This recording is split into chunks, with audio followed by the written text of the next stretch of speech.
I didn't get a chance to record at the beginning of this ride, so I just want to say that we had just talked a little bit before I started recording here. So we kind of jump in the middle of a conversation, and so I'm like kind of getting real preachy at him right away here, but we had already been talking, just so you know. And this was a long ride, and things were happening with my car, but it all was okay. It's kind of exciting, just because, yeah, there's a lot going on with this one. Yes. They were all choices, but you don't see nobody saying that. They be feeling bad. Okay. So I'm just saying, at the end of the day, Right. I bring that up But to let's- say, let's compare you to you. Habits are not easy to break, whether it's Amen. caffeine, whether it's sugar. Now imagine Alcohol? Imagine having broke habits. Yeah, I'm an alcoholic. Imagine the dark ones. Hi. Come on, alcohol, drugs. Imagine having that generations from your career. Crackhead aunties Okay, and uncles. but It's not an excuse, but I'm just saying. Back to you. We're creatures of habit. Back to you. Yes, ma'am.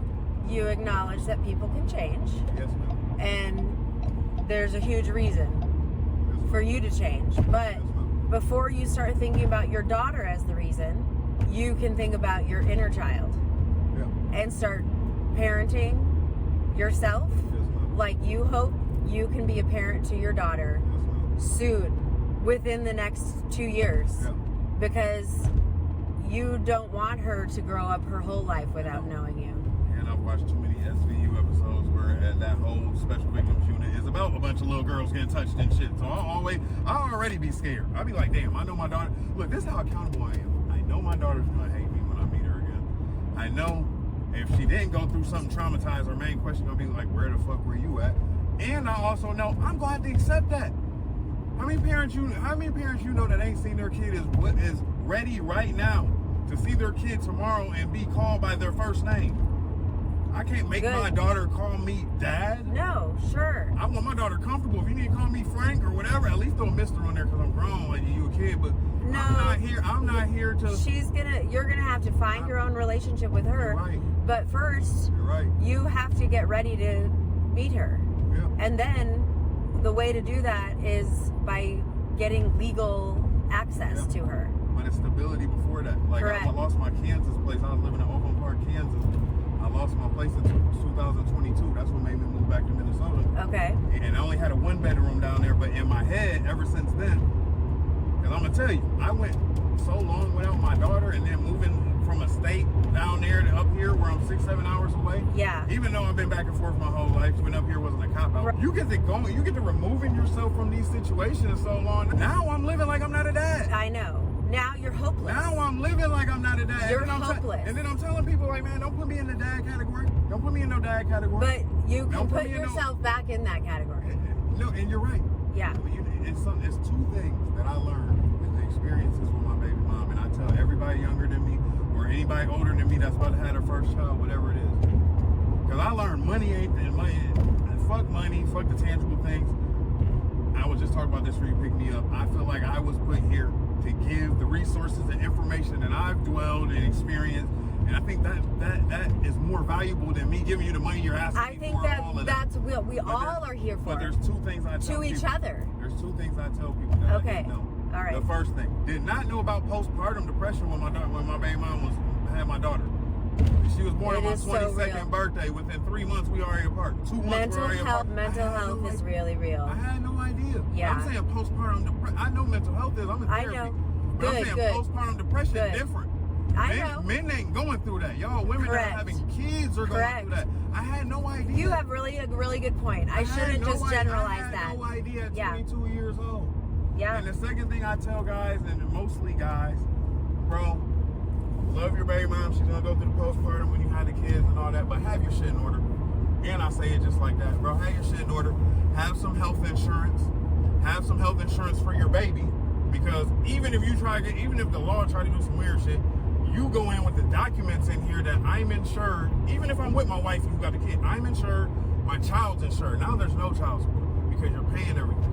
I had to learn that when these babies are on Medicaid and all that, it's coming out of somebody's pocket. Yeah, we got you, but this is a baby. Somebody's gonna pay for this. And you want to take You know, care when of we your go to mate. hospital these days with no insurance, they're going to take care of us, but somebody got to pay for that. That's why we get billed for it. Sure, But with the kids, taxes, and with we're the all kids happy to and pay shit, tax. somebody's coming back. Somebody's paying for this. Absolutely. So what I try to tell young people and people who are first-time dads and all that, keep a solid job, bro. Stack your money. If you and your baby mom end up getting in a way where you can't fix it, have a situation where you can provide this to a judge.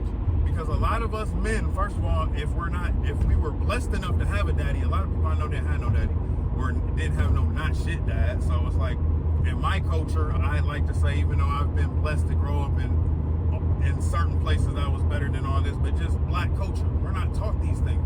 We're not taught mental health. No. We're not taught none of that.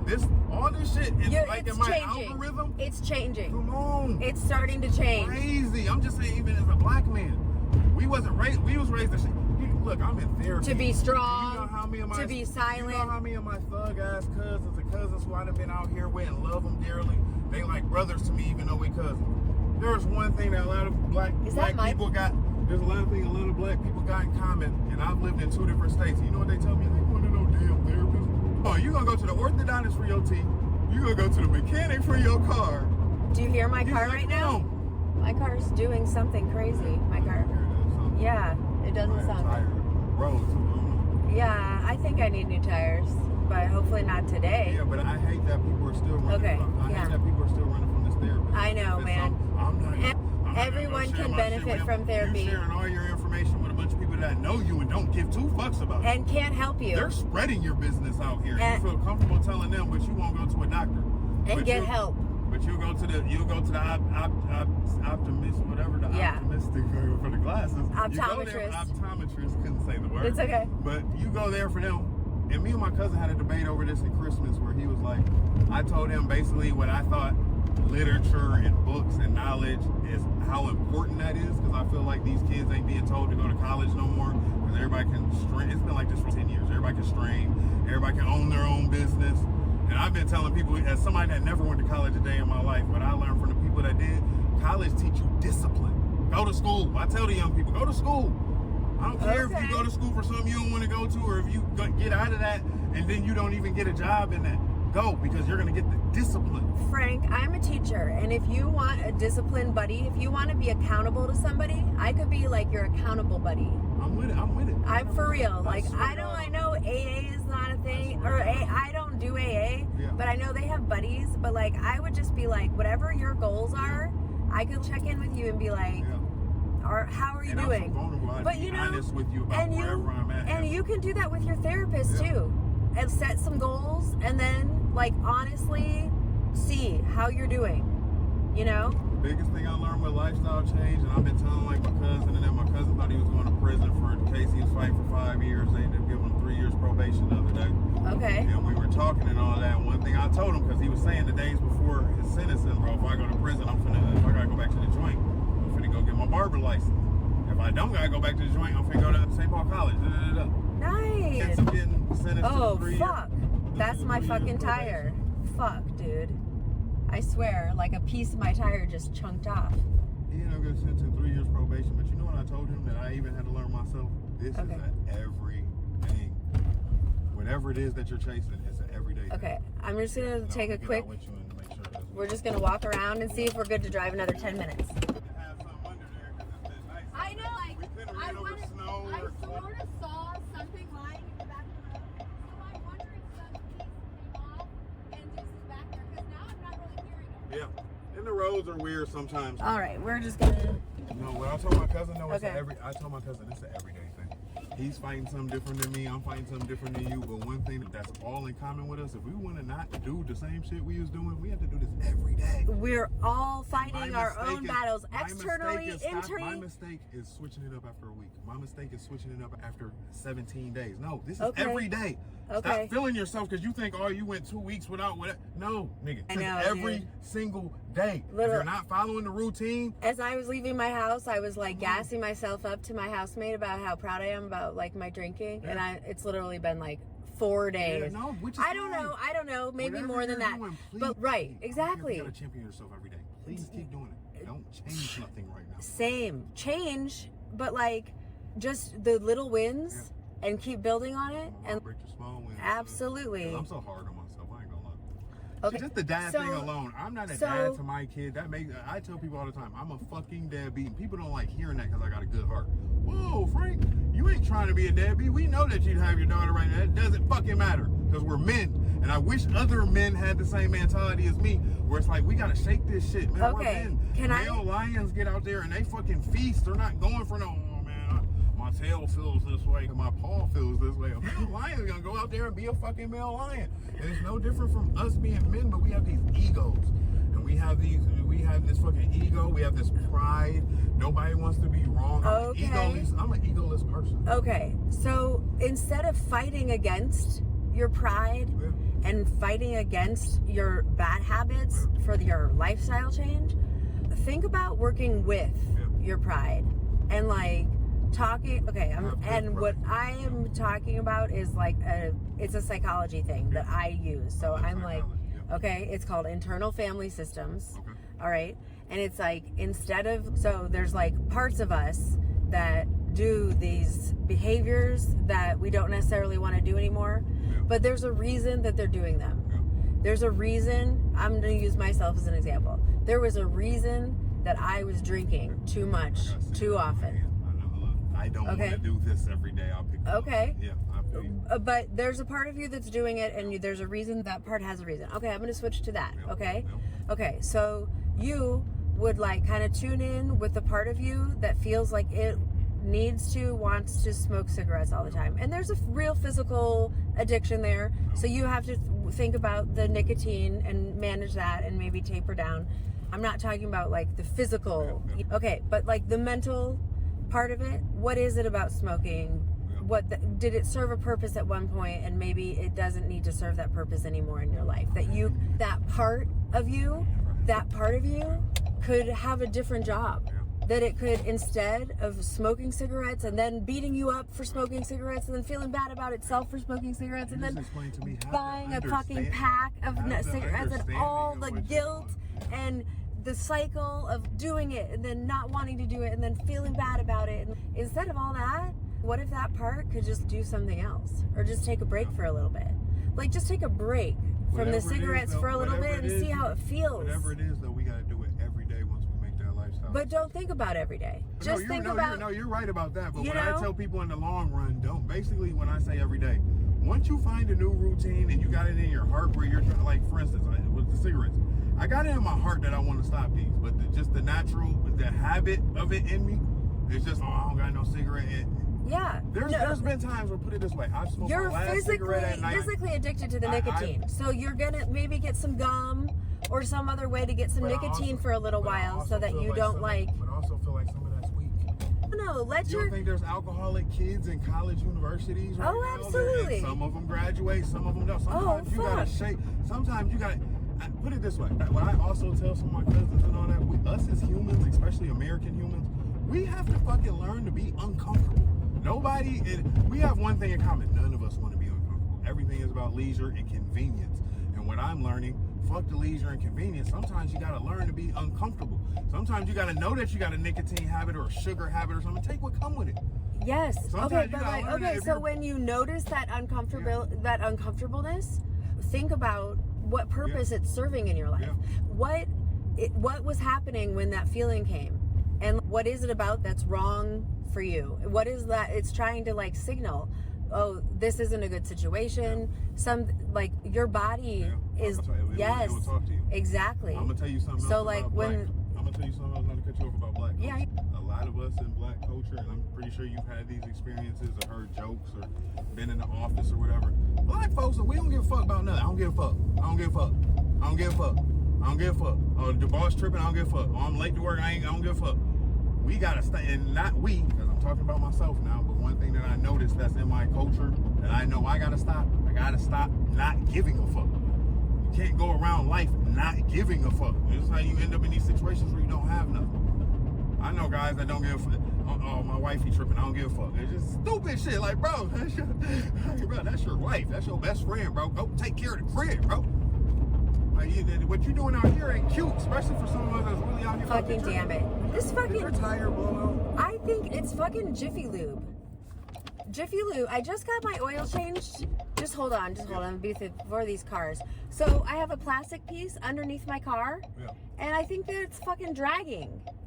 That's what it sounds like. It wouldn't surprise me if that's it too. And so Jiffy Lube, like, you know what they want you to do? Come back up there and spend more money. They already left 2 of my tires really fucking low, and I had to go just fill up my America's fucking. Capitalism. They're like, oh, like this doctors. bitch will come back because she's stupid. They're like doctors. They don't Fuck fix you, nothing. that fucking Jiffy They Lube. don't I'm wanna never fix- going they to don't that wanna fix one nothing. ever again. You notice in America, there ain't really too much things where you can just go to one time and never have to go back. Yeah. Okay. Everything's So set like, up. if I back Everything's set up, up. it'll probably like undo. So Everything's yeah, set up to come back. I'm just gonna have to drive slow. I know that's what it is. Yeah. So I'm just gonna drive slow over here. We 4 minutes left. We'll be okay. And I ain't gonna lie, even though this is going on, I feel like this was all meant to go on because you were telling me some real shit, like. Good. And I was just telling somebody before you came and picked me up, it's crazy that a motherfucker can talk your ears off about some love and hip hop shit, but when it's time to build adult to adult or bettering yourself, motherfucker can't do it. They don't chime in them conversations. Interesting. And that's why that kind of A lot of people that are determines my friends and family these Look. days who I be out here with, because I can love you to death. You can't love and hip hop me to death. Because I'm not saying I'm better, I'm holier than thou, but I'm in a whole new whatever. And if you're not here with me or you ain't trying to be here with me, I can leave you some information. But other than that, I gotta go because I am knowing how you feel. Guy. My dad always taught me about patterns, and I just Oh my noticed that- God, I love patterns and connections. I noticed that. Look, I noticed the patterns. I noticed algorithms. I noticed the things everybody talks about. I noticed the things nobody talks about. Like my culture, we don't talk about life insurance. Okay. But you know what I'm saying? That's just something simple. No, that's You know a how many waste of people money. I've seen die or murders and all this I've heard on Facebook, and somebody needs a GoFundMe. I know. Yeah. And it's just like we spend all our time here with our decisions. Whether you want to put it back to cigarettes, whatever. We got free will. This is what God gave us. And I love it that he did, because he's so powerful. He could have just made it to where we just were programmed to do everything he wanted to, but he did free will. I'm going to put everything out there. I'm going to let you do your do. That's what's going to determine the faith. That's what's going to determine your real love. It's not when things are sweet. It's when you're back against the wall, how you built.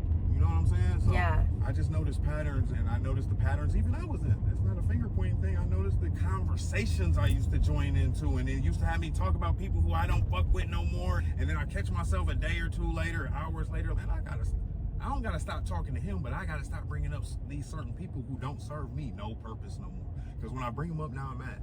And then I'm off the phone, now I'm thinking about them, and then It takes up so much of your time and your mind, right? Yeah, but it's a on choice. the things you don't want to It's a be choice. thinking and spending it's that like smoking time a on. cigarette. It's a choice to have them thoughts. Right. It's a choice to eat that food when you know you're supposed to be cutting down on the diet. It's a choice to take care of your mouth when your gums and teeth are full. It's all a choice. We all get a choice. You don't hear too many people say, you know what, I spent my time making the bad decision. I did that. And that's why my mom always told me, like, hey, you gotta relax, dude. I don't like hearing you talk about yourself like that, because I really am a good person. I love everybody. I get it. It's both can There's be no true. switch with me. Both can be true. This is who I am at work. Yeah. At home. Same. I feel. Yeah. I never stop learning. I'm not a Mr. Know-It-All. I learn from anybody. I listen to the smoker, the homeless smoker on the corner while I'm waiting on the bus. I treat him the same way as if I ran into a boss on the bus that runs all of Metro Transit. And nobody is above nothing, not even including myself. You know what I'm saying? Yes. And like you said, I am living like a child, this, that, and the third, based off the decisions. But that's why I just had to throw in there, we're creatures of habit. And once you start building up these bad habits, then you gotta defeat the bad habits so that you can go back to doing what I'm saying again, instead of thinking about this like defeat and like you're like in a fight against them, again, investigate like why you're doing it, and like instead of just fighting against it, figure out how to work with it a little bit. Find a way to meet that need without doing the things that you don't want to do. I'm just so happy you told me to find one. Like you was like breaking down the psychology. Like when you named it for the cigarettes, I'm like, well, why do I buy a cigarette? And I'm like, hey, she's right though. Every step of the way, not feeling good. And what you're gonna tell somebody? That's the beautiful part about knowledge and information. And when you're dealing with genuine people, I'm gonna tell somebody. Totally. I don't know when, Totally. but it's gonna be in my next philosophy as far as like talking about. I've been recording, by the way. Yeah. I don't know if I don't think I did. That's fine. But you told me you was listening. And yeah, so I'm gonna put this up, but you can't see your face at all. It's just like the roof of the car. Camera hearing me. Be accountable human. Absolutely. Be accountable. Yeah. When you're doing bad and doing good. I told somebody the other day, don't say you trying. Either you're gonna do or you're not, and stand on the decision you make. It's so hilarious. Like, motherfucker act like, oh no, I'm not gonna do it, but then you don't want to say that out loud. I'm gonna say, you know what? I didn't do it. I was lazy. I didn't do it. I'm standing on that decision, or I apologize. I do it. I'm gonna call it that this guy's Mercury is. I bet your Mercury is in Virgo. I think so. Your brain and my brain. I swear to God. Astrology. My Mercury is in Virgo. I'm also a Virgo, but my Mercury. Okay, so your Mercury is like the way that you think and you communicate to people. And literally those words you just said, you were like, there is no try. You either do or you don't. Like, I know it's a Yoda thing, but I say that all the time, and my sister hates it because her Mercury is, I don't even remember what, but. How can you hate that? Even if you have a different Mercury, how can you hate that? I know, like, but that's because you have. I swear to God, do you have an astrology app where you could see what your Mercury is in? Look, I know I'm a Scorpio. Okay, you're a Scorpio. Yeah, okay. 13, but I can't see how somebody can hate that. No matter where I you're know. at, That's because that's the way your brain brain works. Yeah. Some people just want to talk about like vague ideas and blah, blah, and we're like, let's make psychology into an algorithm. Yeah. Tell me how to do the thing step by step so I can do it. Can you bust this left over here now? Yep. I feel like, though, is our ideologies as adults the same thing we're telling the kids and telling people who we want to teach? I don't try to hold on to things that I feel like this is how my idea is or my ideology or something is, because if I'm wrong, I'm just wrong. I got to be able to take this in a way where I can turn around and tell my little cousins, my little nephews, just kids. You know what I'm saying? That's why it's don't try. You either do or you don't. And then stand on the decision you made. A lot of us ain't telling each other stand on the decision. People want to be deadbeats and don't want to stand on. No, stand on it. Okay. I love it. Now I know you have a SMART goal right there. But it's not the end. Because that's where my issue is. I'll get a good job. I'll get 2 good jobs. I'll do therapy. And then I'm done. No, this has to be every day. Just if you ain't one thing at a every time. day, You're right, but the good has to be. Whatever we're replacing, the good that we're replacing the bad with has to be every day. Yes. There ain't no one, day 27, I'm finna go back and have a drink because I ain't had one all month. It's February. It's a short month. No, I'm not an all or nothing kind of person. Holy shit. Okay. There's also levels too.